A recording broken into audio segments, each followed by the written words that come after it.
Be ready? Start. The other objection which has been raised is that the agreement dated 12th February 1986 required registration under the provisions of the Indian Registration Act (STOP). The unregistered agreement would not be admissible in evidence, hence it could not be acted upon (STOP). Yet another objection which has been raised is that the suit was filed beyond the period of limitation (STOP). In support of the first contention, a reference has been made to Section 107 of the Transfer of Property Act, according to which the parties had to execute a registered lease deed, but the same was never done (STOP). We find that the High Court has rightly dealt with the question while holding that the plaintiff had not filed the suit for enforcement of agreement of lease (STOP). It was a suit filed for damages for the breach of contract (STOP). It was not a suit for specific performance of the contract (STOP). A promise was definitely held out by the defendant to the appellant for occupying the premises for a period of 3 years at a given rate of rent (STOP). The premises were in fact constructed in accordance with the instructions and specifications of the defendant (STOP). For raising the construction, the plaintiff had raised loans from the bank (STOP). Everything happened in accordance with the terms of the contract except that the period of tenancy was interdicted before 3 years of taking over of the possession by the defendant (STOP).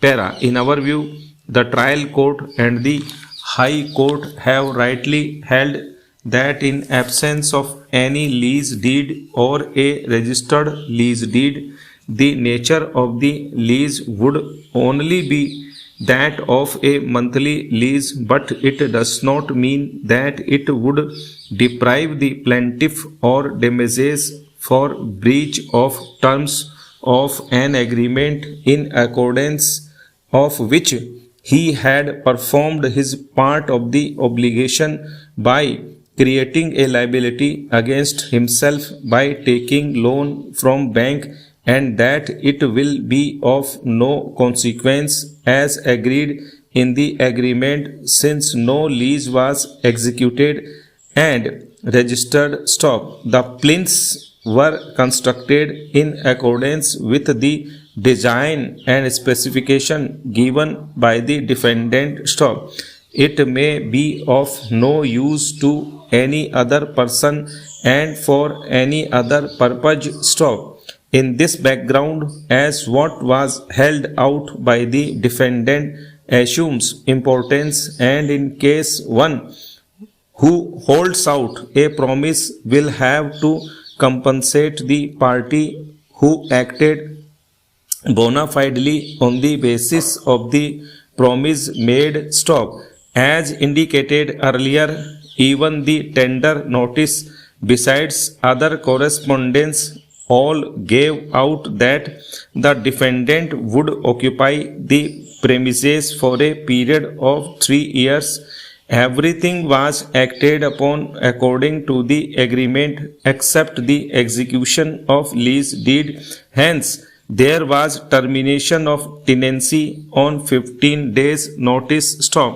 The plaintiff is not insisting that the defendant must retain possession for the remaining period or that the tenancy was not terminable, but termination of the tenancy would not necessarily mean that the defendant would also not be liable for compensating for the breach of promise held out in the terms of the agreement (STOP).